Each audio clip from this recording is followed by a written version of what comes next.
Жедел дамып келе жатқан Астанада азық-түлік белдеуде бекем болуы тиіс. Себебі соңғы мәлімет бойынша 2013 жылдың 3 тоқсанында бас шаһардың бір тұрғыны ас суға 49.200 теңге жұмсапты. Бұл алдыңғы жылдың осы кезеңімен салыстырғанда 1.5 теңгеге артық. Армысыздар, бұл шаһар бағдарламасы. Бүгінгі тақырып Астананың азық-түлік белдеуін құрудағы жаңа технологиялары. Бүгінгі бағдарламада Астана белдеуін бекемдемек. Жоба аясында кешенді іс-шаралары қолға алынды. Біздің тұтынушылардың көзі ашық, олар отандық өндірістің сапалы өніміне таңдау жасайды. Арқадағы берекелі жылыжай, өнімділіктің құпиясы неде? Өсімдікті барынша биік өсіруге тырысамыз. Ол неғұрлым биік өссе, өнім соғұрлым мол болады. Қоймаң болса, қорың бар. Астанадағы жеміс көкөніс қоймасы үміт тақтады. Сол енді әртүрлі 6 түрі енді алмамыз бар, 2 түрі картошкамыз бар. Сауатты маркетингтің бір тетігі логистиканы жетілдіру. Ең біріншіден уақыт үнемдейді, екіншіден делдалдарсыз өнімдер тікелей сауда желілеріне жеткізіледі. 2013 жылдың 1 қарашасындағы дерек бойынша Астанада 808.400 адам тұрады. Бұл жыл басындағы көрсеткішпен салыстырғанда 30.000 адамға артық. Халық санының өсуімен бірге азық-түлікке деген сұраныс артып отыр. Сол себепті Астананың азық-түлігін қамтамасыз ету бүгінгі күндегі өзекті мәселенің біріне айналған. Толғау терең түйткілді тарқату үшін мемлекет Астананың азық-түлік белдеуі бағдарламасын қолға алған. Жобаның радиусы Астанадан 300 шақырым аумақты қамтып отыр. Бұған Ақмола облысының 17 және Қарағанды облысының 4 ауданы кіреді. Бұл белдеуде қазір 80-ден астам кәсіпорын жұмыс істейді. Соның бірі Қарағанды облысының Бұқар-Жырау ауданындағы Ақнар құс фабрикасы. Кешен жылына 7000 тонна ет өндіріп, оның 20%-ын бас қала нарығына жөнелтуде. Атап өтерлігі кәсіпорын өнімі Еуропалық сапа форумында жүлделі орынға қол жеткізген. Біздің тұтынушылардың көзі ашық. Халық тауардың шынымен де Қазақстанда өндірілгеніне 100% сенімді әрі ішкі талапқа толық сай. Елорда азық-түлік нарығындағы ең көп тұтыну сүт секторында орын алды. Сол себепті шаһар тұрғындарын сүт өнімімен толық қамту үшін Родина зауыты 2012 жылдың аяғында жаңа өндіріс орнын ашқан еді. Бүгінде кәсіпорын бір ауысымда 50 тонна шикізат өңдеуі қауқарлы. Біз тетрапакет желісін іске қосып, қатты және жұмсақ қаптамада айран, сүт, өлшеніп, оралған ірімшік, 2 түрлі қаймақ, сары май шығара бастадық. Әрі жаңа жобада заман талабына сай жаңа ресурсын өңдеуші технология енгізілген. Мысалы, қондырғыдан шыққан жылу мен құрал жабдықты жууға пайдаланылған су тазартылған соң екінші қайтара қолдануға беріледі. Келешекте агрофирма жел қондырғысы арқылы қуат шығынын кемітпек. Демек, астаналықтар алдағы уақытта да сапалы, пайдалы сүт өнімдерін тұтынатын болады. Сапалы тұқым мол өнімділіктің кепілі. Бүгінде әлем оны өндіруде көбіне биотехнологияны қолданады. Соның арқасында көл-көсір өнім алуға мүмкіндік беретін әртүрлі тұқымдар пайда болуда. Бұл Қазақстандағы жалғыз биотехнологиялық кешен. Қарағанды облысының Абай ауданында қоныс тепкен кәсіпорында вируссыз картоп өсіру қолға алған. Тәжірибе ретінде өсіріліп жатқан картоп түйнегінен 4 жылдан соң 6000 тонна элита тұқым өндірілмек. Әзірге мұнда түсімді дәл анықтауға болатын инновациялы жоғары технологиялық талапта картоп өсіру үшін топырақ дайындалып жатыр. Астананың азық-түлік белдеуін бекемдеушісіне жәрмеңкеңде қосар үлесі бар. Жексенбілік айтулы шарада шаһар халқы сапалы тағам делдалсыз нарық бағасынан 15-20% төмен ала алады. Жұртты жыл-он-екі азықпен қамту үшін ауыл шаруашылығы тауарын өндірушілер қатары әлде толыға түсуде.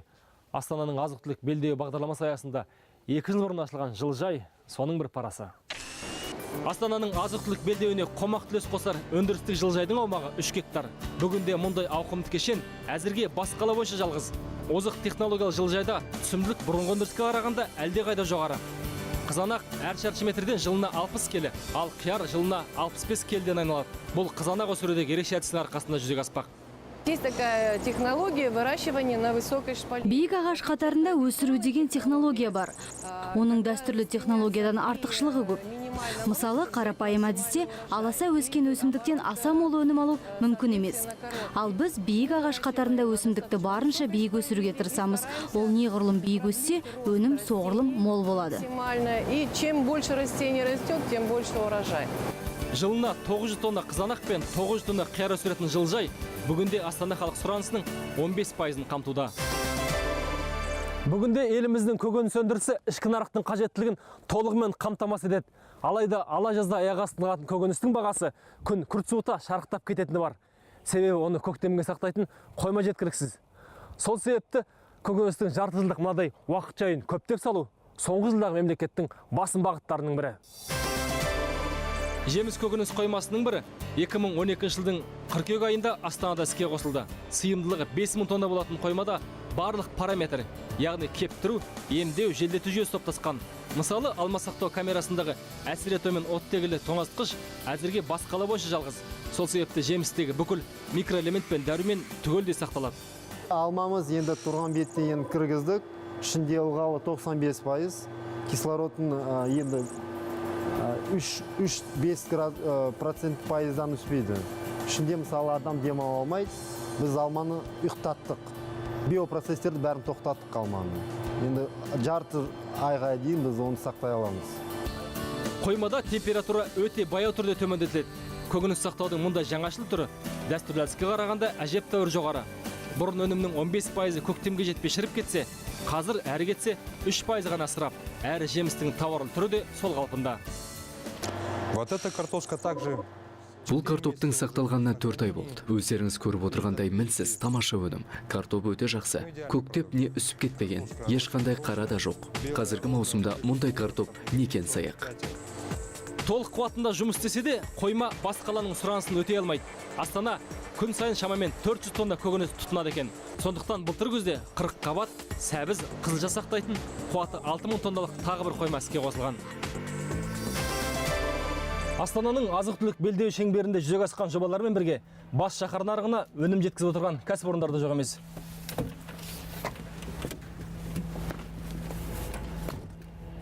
Ендігі әңгіме өзі Алматыда, филиалы Көкшетауда қоныс тепкен ет өңдеу зауыты туралы болмақ.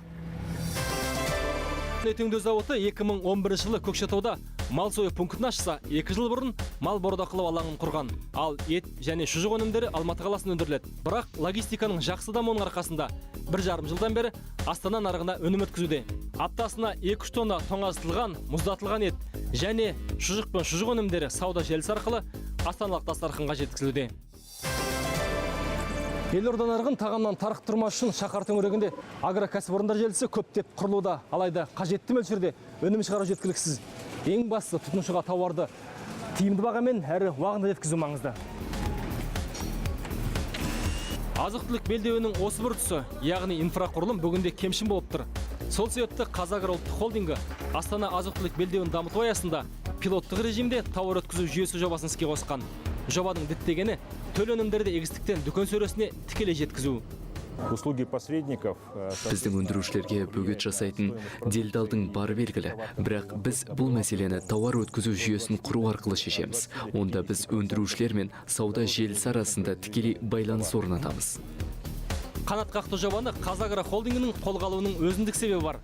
Астананың азық-түлік белдеу аймағынан етін 80-нен астам кәсіпорынның 61-не ұлттық басқарушы холдингі қаржы бөлген. Ал бұл жобалардың өнімін өткізуде әрі Астана мегаполисі қажеттілігін өтеудегі жүзеге асырылған жүйенің тиімділігі мол. Ең біріншіден уақыт үнемдейді, екіншіден делдалдарсыз өнімдер тікелей сауда желілеріне жеткізіледі.